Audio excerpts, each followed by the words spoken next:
Kigambibwa nti Nasozi yalese omwana ono mu nju n'agenda mu lumbe.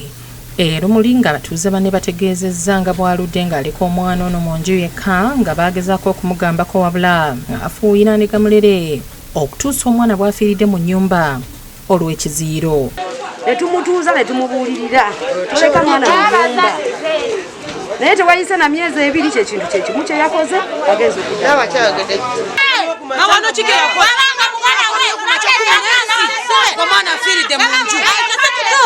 Balumiriza Nasozi okwesiwanga amagengero olutatadde nga kirabika abadde alimba bw'ategeezza nga mutabani bwe yafudde ng'agenze mu lumbe. Omwana namulabye nga yeesika wadde nange nentya nnyo nentambula nengendako neyo mu lumuli nga ntidde. Kati batuuze bano bategedde batya okufa kw'omwana? Ati kati simanyi bagambye mbu simanyi namulesemu nengenda mu mabala nennya omwenge balina ebintu bye boogera nange balina bondooza bye bawulidde oba ki simanyi. Omwana wamulese nani nnyo? Yekka.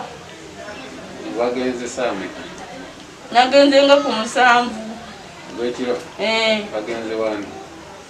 Sinabadde ngenze eri kulaba waliyo mikwano gyange eyo kunamuzadde njibuulireko nti omwana ki nesanga nga beebase.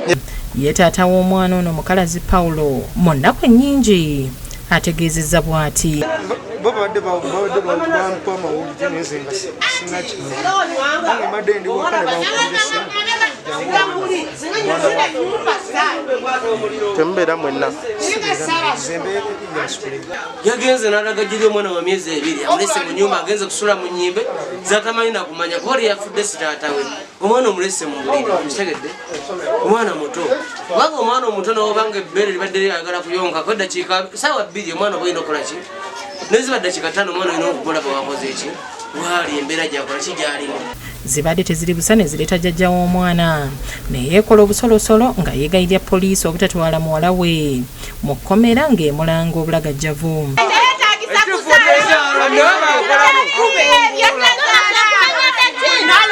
Naffe abasajja tubeere mukono ku magezi agabeera n'abakazi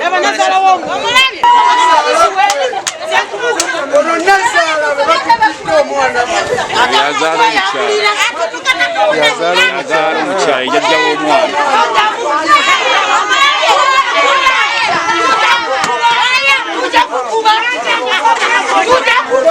Kolobize ebirawo mu kyalo kyonna kye kisoose ono yasuba omwana mu ttooyi waliwo omulala yamunyiga namutako piro n'amutta guno gubadde muli gwa kusatu. So tuvumirira ebikola bifaananako bwe bityo ku kyalo kino ababikola zendowooza beddeko. Oluvannyuma poliisi y'e Kajansi etutte omulambo mu ddwaliro ekkulu e Mulago okunoonyereza ku kiki ekyaviiriddeko omwana ono okufa.